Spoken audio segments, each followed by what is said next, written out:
Breakfast at Tiffany's. What's up, Lakers fan?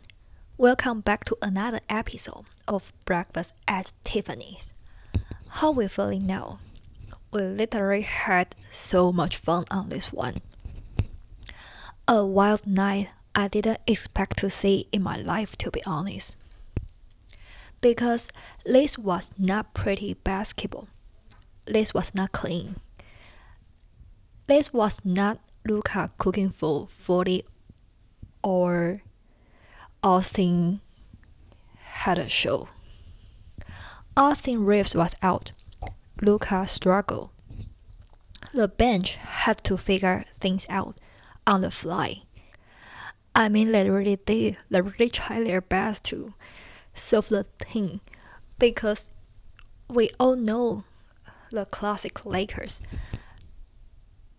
were really trying hard to give the game away.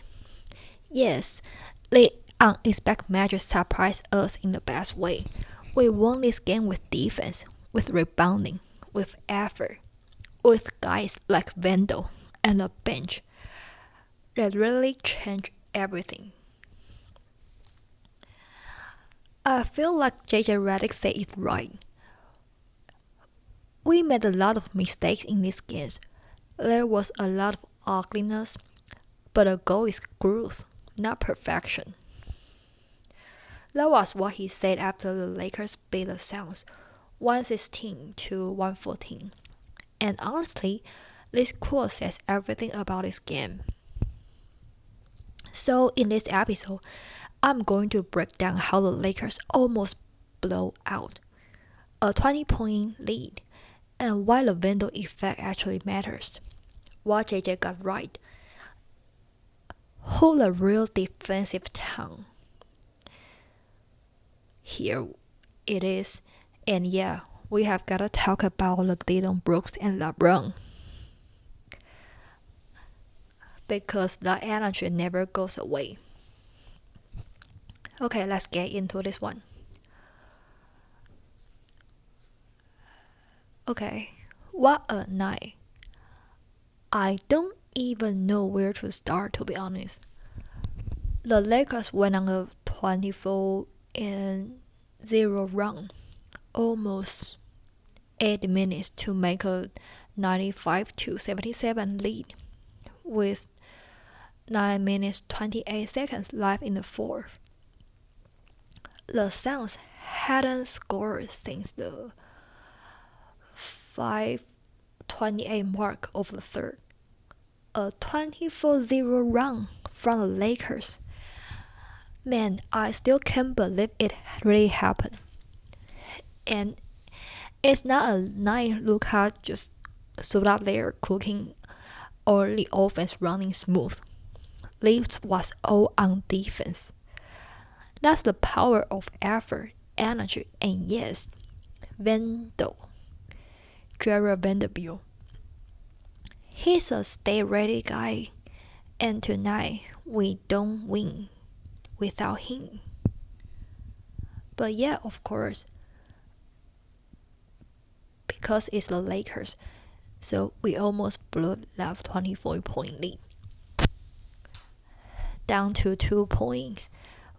111 and 109 with only 56 seconds left to end the game. Another heart attack day.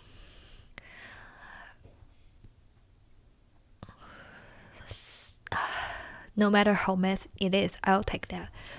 So the thing is basically like the first half was rough, 3 for 14 from 3. Very classic Lakers. And we survived mostly because of the free throws. 14 for 21.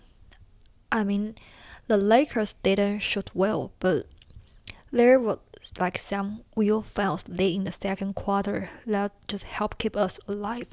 So that's how it is.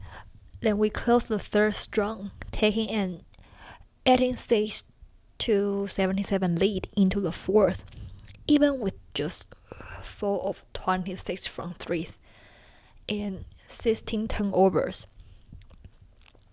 So yeah, and this is where it gets fun. the Lakers star pounding the boards, leading 47 to 29 in rebounds, and the defensive energy was insane. At one point, the LeBron, Vando, Jason Hayes, and Marcus Smart lineup had me feeling some serious Vogel era defensive vibes. They were flying around, contesting every shot, and hustling for every loose ball. And yeah, that's on JJ. That bench group was actually locking down the Suns for almost 10 straight minutes to score nothing. And then JJ brings the starters back in when he absolutely could have let Vando or Laravia just some defensive group to close instead of Rui, who clearly didn't have his shot going. And within just a few seconds, the defense went from suffocating to non-existent. The offense stalled and the ball stuck, and suddenly the Suns were right back in it. Just very classic. So what really brings up the defensive mindset and mentality is totally Vanderbilt. Let's talk about him because he was ridiculous tonight. Vando came in and immediately made an impact. He started the second quarter, grabbed a rebound from a Vincent miss, scored on a putback layup, and never stopped hustling. He finished with 6 offensive rebounds, 1 defensive rebound, 2 steals, 1 block, and even hit a corner 3. So here's the final state. He went 2 for 5, scored 7 points, and did all of these in just 15 minutes. 15 minutes, come on. This was Vanderbilt's best shift of the season. He hustled like his entire lineage was on this line. Stay ready after being iced for weeks. Like, for the last 10 games, he only played for 3 minutes, and it didn't count, in my opinion, because it was Laravia got hurt, and he was just there for the minutes. And yeah, he know he's making a real impact. His defense was everything. He disrupted the Suns, a lot of shots, and just made life hard for the Suns in all the possible way. That's his value.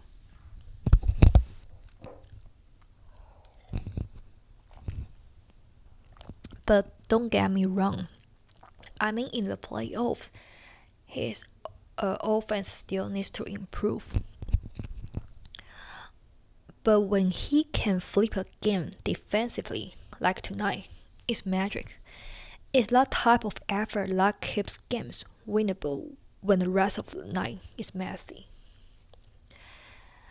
Shout out to Vanderbilt. Just like what Nico Harrison said, defense wins a championship. That's what it is. The Lakers really held the Suns to 15 points in the third and controlled most of the fourth. They were physical. They executed all the game plans.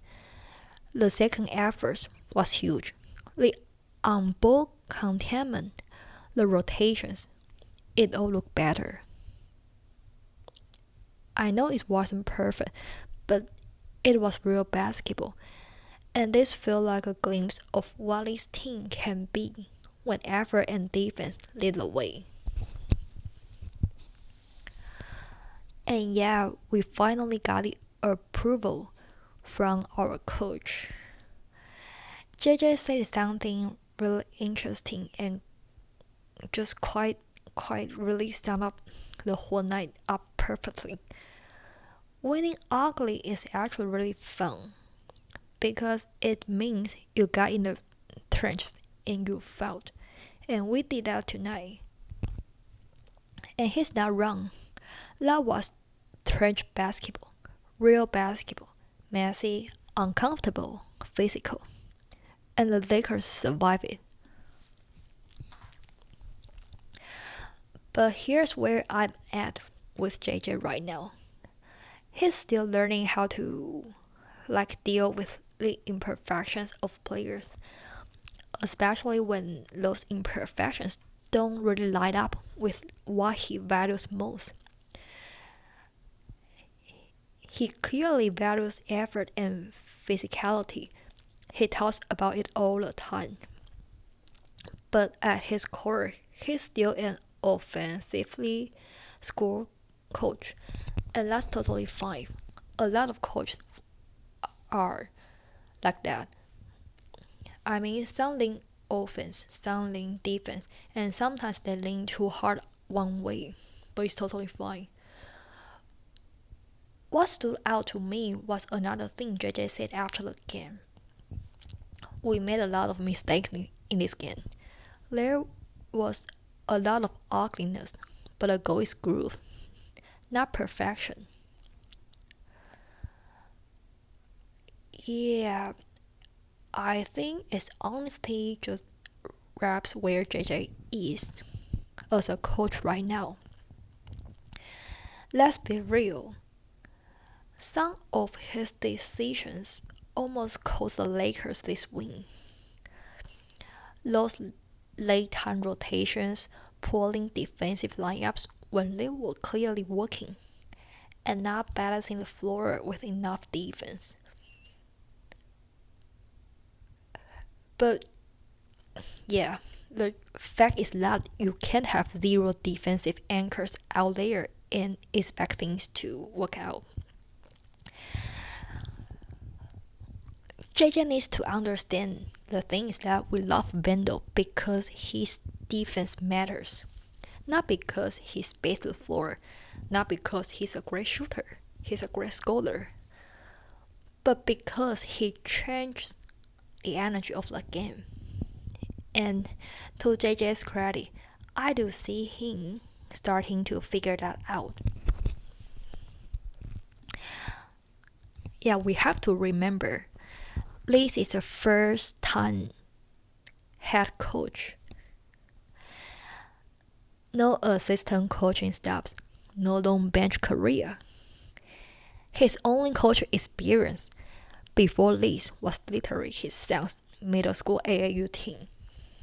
That's fine for me. You can see him just out there learning in real time, trying to be great, trying to learn how to coach. What I do like is that JJ is trying to cook with all the ingredients on this roster. He's experimenting and he's adjusting. That line up to start the second quarter: Gabe, Smart, LeBron, Vando, and Atten. I love that. That's size over there. That's physicality. Marcus Smart plays bigger than his position. He guards up, and that makes it harder for teams to just hunt Vincent for his size on switch. That's growth. It's not perfect, but it's progress. So yeah, JJ's gonna take some heat. Deservedly so. But I actually like the direction he's heading. He's learning why his team needs to survive games like this. And it's an ugly win, but that's how coaches learn, right?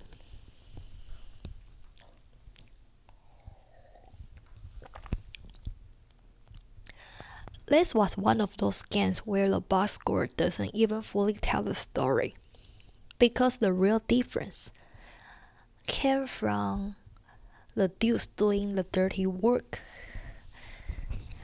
DeAndre Ayton, this Phoenix homecoming was real for him. He was aggressive from the jump. Started the night 10 of 11, finished with 20 points, 13 rebounds. 6 of those on the offensive glass, plus 2 steals and a block. That's the impact. Just solely grown-man basketball, and those offensive rebounds matters more.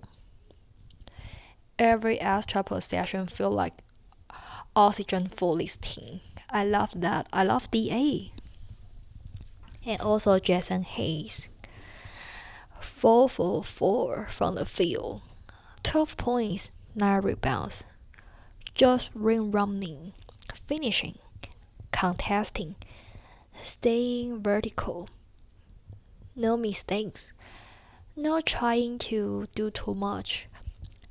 That's exactly what you need from that spot. I can see he's improved. I didn't know whether I talked here before or not. He gained like 20 pounds in the off season.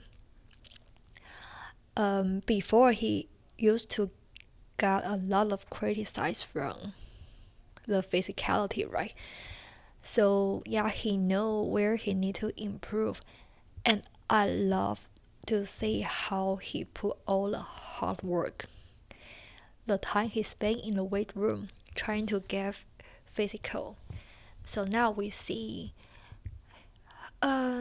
he's making more impact on grabbing the rebounds.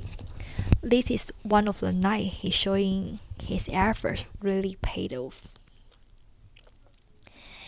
Jack LaRavia, he didn't shoot it well. 6 points, 2 of 9. But this is where context matters. 8 rebounds, 3 offensive. And those were not accidental. Those were effort rebounds, timing, crashing from the wing, keeping possessions alive when the offense was stuck in mud. I love him, and also Gabe Vincent. You always know what you are getting. 5 points, a steal, pressure on the ball. The shot might not always fall, but the effort is never missing. So, as a team, the Lakers grabbed 24 offensive rebounds. That's season high. The most they have had in a game since 2014 season, if I remember it correctly. That's a mindset. This is not pretty offense. This is not something going nuclear. This was all about a second chance, extra possessions, physicality, and refusing to let us down off the hook. That's the winning mindset. That's what really defense wins the championship means. And yeah, LeBron had his moments. He always does. Honestly, this game belonged to the supporting cast. They really showed up and did the work. And on a night like this, that's how you steal a win. And yes, when we play against the Phoenix, the game would not be complete without a little Dillon Brooks chaos. LeBron actually had a pretty clunky start. First quarter was rough.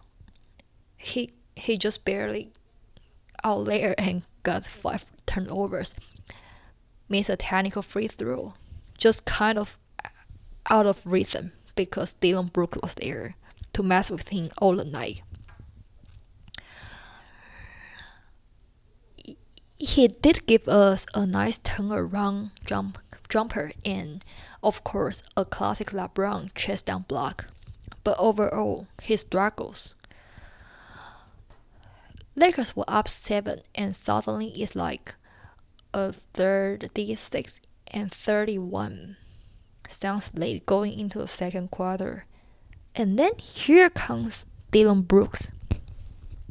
Late in the second quarter, Brooks picked up his 4th foul with 1 second left, hitting LeBron on a layup attempt.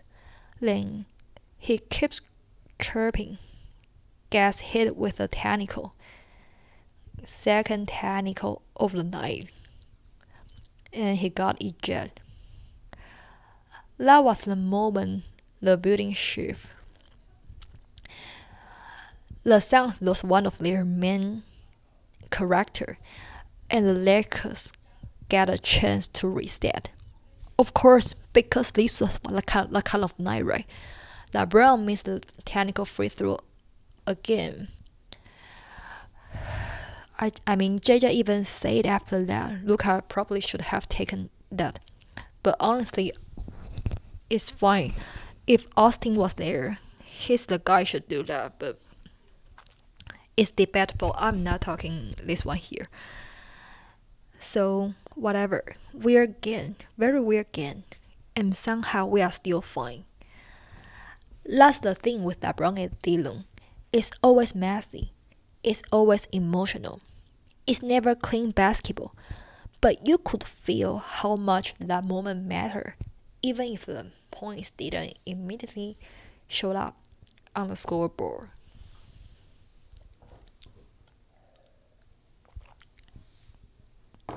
So yeah, the Lakers hang on and win one of the craziest games of the year, led by a bunch of guys you probably didn't expect going into the night. They shot 7 of 37 from 3. They commit 21 turnovers, which turned into 36 points for the Suns, and they still won. That tells you everything about how this game was won. Effort, defense, rebounding, and surviving the chaos. Well, that was a bad shit ending. But the Lakers pulled it out 116 and 114 and improved to 18 and 7. If this is what growth over perfection looks like, I'll take that. So, another night we survive. This team always finds a way to surprise. I'll talk to you later, okay? Take care, guys. And yes, have a great day. Have a beautiful night wherever you at. I'll talk to you later, okay? Take care.